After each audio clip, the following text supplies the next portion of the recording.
This video is brought to you by the Intel Core i7-4770K unlocked processor. If you're a speed freak, add an Intel 3500 series SSD to your Haswell system for a truly enthusiast-class experience. Welcome to a much demanded unboxing. This is from Gigabyte's G1 Killer series of boards. This is the G1.Sniper 5 gaming motherboard. Now, a lot of people ask me, what the heck is a gaming motherboard? And I think Gigabyte had it mostly right with the original G1 series board. So that was the Assassin, the Sniper, and the Gorilla, but there were a few things that they got wrong. At the time, it was a very strange platform to have a premium gaming board on, LGA 1366, when there was a more updated platform on a different socket, and also they were extremely expensive. Gigabyte has adjusted pricing down somewhat compared to the original Assassin, but kept the premium features coming. So they've actually been improved over those older boards, even though the Sniper 5 is not as expensive as the Assassin was. That isn't to say that this is an inexpensive motherboard, because my friends, it is not. It is extremely expensive. Let's go ahead and run through the accessories. Like, look at this box of accessories. It's unbelievable. 4-way SLI bridge, 3-way SLI bridge, 2-way SLI bridge. No crossfire bridge. That's okay. That should come with your motherboard. USB cable for the, I believe this is for the Bluetooth guy. Bluetooth and Wi-Fi. Sorry, crossfire bridge. There you go. Nice black one. Matches your board. Next up, we've got antenna for wireless. Next up, we've got front 3.5-inch USB 3 bay device. Ooh, op-amp upgrade kit. I'll show you this later. Okay, nice sexy black I/O shield. 1, 2, 3, 6 SATA 3 connectors, cables, not connectors, a manual, another more different guidebook, a manual for the wireless, and finally, a Gigabyte sticker. Yes, one of the most complete accessory kits ever. And what I like about Gigabyte's wireless implementation is it's just PCI Express. They don't use some proprietary module. So if you happen to buy yourself a Sniper 5 and you don't want wireless on your gaming motherboard that has super advanced onboard wired networking, you grab this thing, you throw it in another machine like your media center PC, and boom, you've got Bluetooth and wireless on that machine instead. I think it's a great value add, and more manufacturers should move towards non-proprietary accessories with their boards as opposed to stuff that you can only use only with this board and only this board. Okay, anyway. So moving right along, we've got black solid caps rated at 10,000 hours at 105 degrees, which is unlikely to happen in your computer. Please don't let your computer run at 105 degrees. A gold-plated CPU socket. This is one of the few scenarios where gold plating would actually matter, because what's good about gold plating is that it's malleable, meaning that it will last for more insertions and removals, which is one of the problems with these LGA sockets. They're not actually rated for very many of them. It has a 2x copper PCB, so this is part of their ultra durable 5 concept, their glass fabric PCB that makes it more resistant to humidity, as well as all IR digital power phases. So those are under there, and unfortunately you can't really see them, but you'll have to trust me. They're really good, and particularly on my Gigabyte board, so I use an X79 UP5 on my personal system. No coil whine whatsoever, which is definitely thumbs up. Other physical sort of, I consider this a durable feature, but I don't think that's actually how they brand it, but somewhere on here. There are two physical UEFI BIOS chips, meaning that you can switch between them. There's actually an LED indicator so you can see which one you're using. And I want to move right along to the cooling solution. So this is one of the things they were really talking about a lot at Computex. It uses, I would consider this a 3-option cooling solution. So it can be either completely passive. There you go, see, you can see the heat pipe that connects it all the way down to the south bridge area here. Or you can run an active fan to cool it. Gigabyte claims it's silent. I call bollocks on that, because all these little tiny fans have an irritating whine that drives me absolutely crazy, so I would leave that off. Or you can use the integrated liquid cooling for maximum cooling. They use 3/8-inch barbs, and while I would have preferred a G1 socket like ASUS has implemented on the Maximus 6 formula, the key difference between this and the Maximus 6 formula is this is actually available right from the launch of Haswell.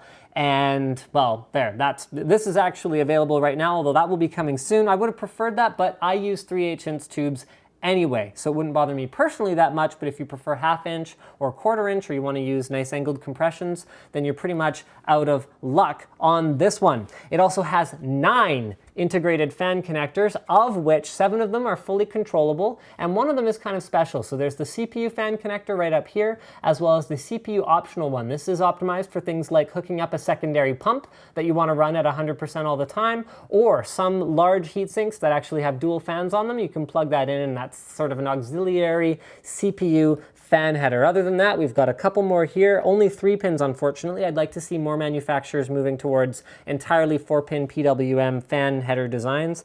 You got 1, 2, 3, 4 along the bottom. Really like to see this because particularly with a lot of cases that have basements, whether it's hard drive cooling fans or radiators or whatever else down there, it's nice to have the option to plug everything into the bottom of the board as well. And then there's one here at the back, which is again nice to see. So they've really put a lot of thought into where those fan headers are, as opposed to just putting them all up here as if we're all running front 5 1/4 bay mounted fans.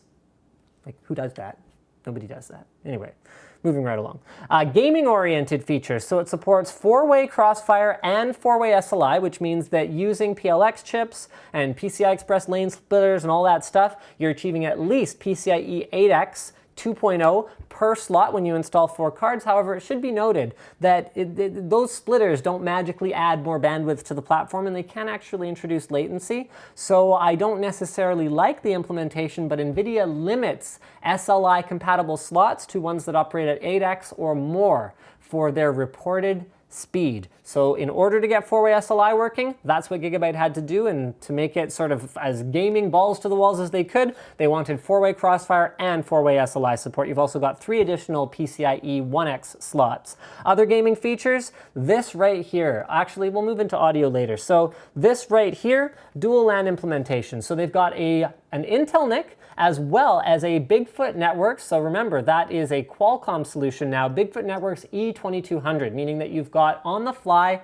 packet prioritization for your gaming traffic, as well as a couple of other neat software implementation features that I really like. For example, you could limit the bandwidth available to a particular application. So when I used to upload YouTube videos on my home connection that wasn't as strong, it would just kill the internet connections of everyone else in the house because it was completely saturating it.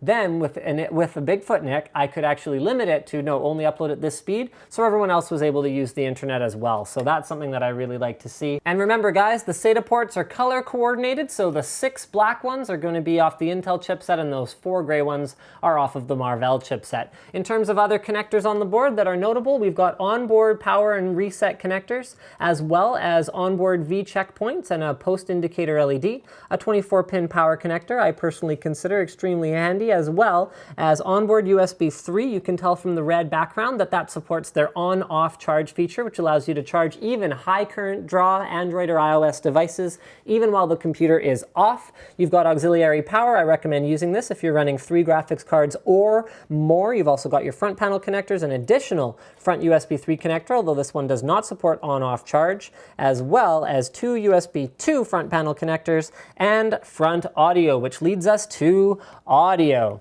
So this right here, this little strip actually illuminates green when the board is powered on and represents a physical segregation between the rest of the board and the part of the PCB that handles audio. This is the first time we've seen this feature, and it kind of smacks of a bit of a, oh, well, they were doing it, so we were doing it sort of thing, especially with the LED illumination, but it's a good feature, and I'm glad to see it implemented on more boards. Gigabyte has taken their awesome onboard audio concept that they first introduced with the G1 series, and they've really upped the ante. So check this out. They're using a Soundcore 3D quad-core processor for the sound processor. How meaningful is it that it's quad-core? Not at all. But what you do get is you get Creative's software suite, and you have hardware accelerating it, so it couldn't be that bad, even if quad-core doesn't necessarily mean anything. You've also got audio-grade capacitors here, and check that out. Swappable op-amp on a motherboard. So that's what this little kit here was for. It actually includes a chip puller as well as a second op-amp, so you can try out which one you like more. What op-amps do is they change the signature of the sound. They change the sort of, I don't want to say quality, but they do change the subjective quality of the sound. So you can not only try out the 2 that come with your board, but you can swap in pretty much whatever you want and really change the way that the sound operates. They've also got an amplifier that is capable of powering up to 600 ohm home headphones. However, if you're running headphones like that, you shouldn't be using onboard audio, even if it's fantastic onboard audio. And all of the audio connectors, look at those are sexy, are gold plated, which may actually matter for these connectors because you want to make sure you have a nice solid connection. It is an analog connector, particularly for digital connections like USB, it totally doesn't matter. But this, it might actually help, especially if you unplug and plug things in repeatedly. And as far as convenience features go, they have their automated overclocking as well as their Q-Flash utility that makes BIOS flashes a breeze. And I think I've covered the other things that I wanted to say about that. Let's move right along to Onboard I/O. Here we go. So 2 USB 2.0 ports, a PS2 keyboard mouse combo port. I still like to see these. Coaxial digital audio out as well as optical digital audio out. 6 USB 3.0 ports, dual HDMI, DisplayPort, and 7.1 audio out. The power connectors, including the 8-pin up here as well as the 24-pin over on the right-hand edge, are in their optimal locations.